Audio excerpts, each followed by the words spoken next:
28th Sunday in Ordinary Time.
That's an interesting story.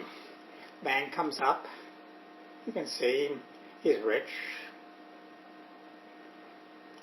His name, I don't know. His story of his life, we don't know the man. Don't know the man. So let me invent his background. He's rich. Means what? His family is good. He has good education growing up. He has good job. Nice car, nice clothes, fancy, expensive clothes, nice computer, nice house. He has many things from a successful job. But he still feels something's not satisfying, something's missing in his life. Doesn't know what to do. He wants to have a satisfactory, happy life. He wants to live, he wants his life to be meaningful, be important. He gets enough money. It's fine, the clothes and the house, fine, but it's not enough. So what to do? So he goes around asking different people for advice. My life isn't satisfying. I want to be happy within myself. Do you have any idea what I should do? So he goes around asking different people. Then he hears stories about a new young rabbi named Jesus. He's thinking, Jesus is smart. He's good. He has a good reputation. Maybe I could ask him. For advice. So he comes. People see him. Oh, he's well off. Fancy car has come in. So he comes, kneels down before Jesus in his honor, to honor him. The man says, what do I do? How do I have a happy life, a meaningful life, forever? What do I do? Jesus answers, you know the commandments. Love God, love other people. Don't kill, don't cheat, don't steal, don't commit adultery. You know that. Honor your father and mother, you know. Man answers, all those commandments I've lived all my life long. I'm still inside of me not satisfied, not happy. I want something else. Jesus says one more thing is necessary for you. Sell everything you have, your house, your fancy clothes, car, computer, sell it. Money, give to the poor. Then, saddest story in the Gospels, man says, I can't. He turns, goes away. What's wrong? Why? Jesus answered his question. He knows Jesus has other rich friends. He wants to encourage them to sell everything? No, doesn't tell them that. Jesus depends on other people, their money to help support him in his travels. He asked them all to sell everything they have? No. But that young man, to sell everything, become poor. Why? Maybe to see young man in his heart, in his spirit, he's not free. He's tied to the things that he has. He wants to feel a comfortable life. He wants all that, to know himself, to be independent, not depend on other people. He's not ready to sell everything, leave it all aside, and follow Jesus.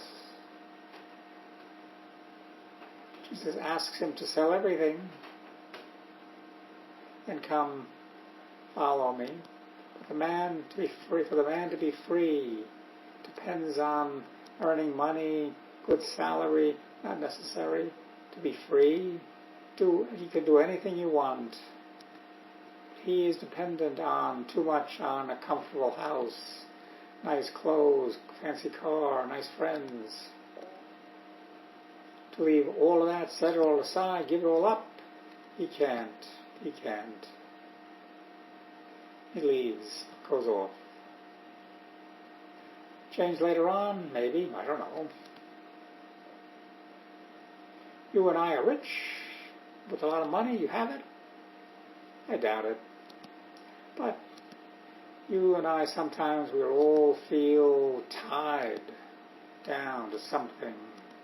What?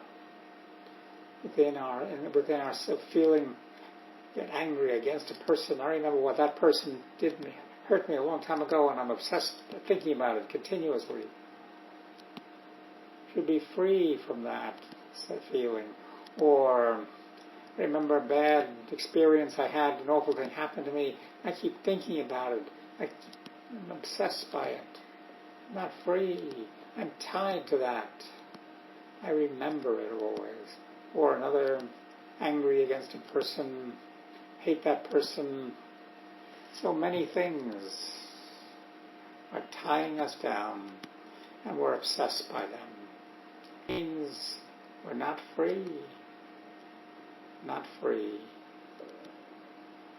Freedom means your heart you can give to Christ fully. Pay attention to Jesus. Find where Jesus wants to lead. Jesus wants you to lead us all to change our whole life fully. I doubt that. But some changes in your life, in my life, that's possible. How? What to do? Ask Jesus. What do you want me to do? Follow you more fully? How? What do you want me to do? My heart give to you more fully? How? What do you want me to do? Tell me. Jesus answer you. He will. He will. But you and I pray. We need to pray. And pay attention. Listen. What Jesus' words are asking me to do. It's maybe challenging. A little bit of change in life. I don't know. Trust that Jesus wants us to change. Gives us the courage so we can change. Jesus will. It's important for you and me to notice Jesus touching us, calling us to be more close to Him. Let me end with a story. There was a man, an author, who was writing the story of his life. He remembered one time in the past with a situation. It was very peaceful. He was out in the forest. He felt very powerful inspiration of joy in his life. All around him, full experience filled with love. Man knew God's hands were touching him at that moment. Man was touched. He was going to lose it. Then he was thinking about what to do. Thinking about my life is going to change. Then my friends won't understand. I'm going to have to explain it all to them. Maybe they won't be friends anymore. They won't accept me anymore. I won't be happy in my life. I'm going to be changing too much. Felt God was calling him, but he himself didn't have the courage to accept it.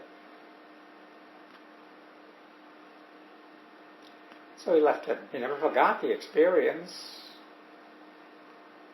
Truly God was controlling his life. He never let that happen. He wrote that later on in his book. Remember that experience? I didn't accept it because I was beginning to understand the joy that the saints felt. I understood the saints better from that experience. The Lord wants to touch you, all of us. He reminds me that Jesus is close to us. He asks us to change, maybe a little bit. Then we need to trust. Please help me to do what you want. I know my life I want it to be fully satisfied. I know.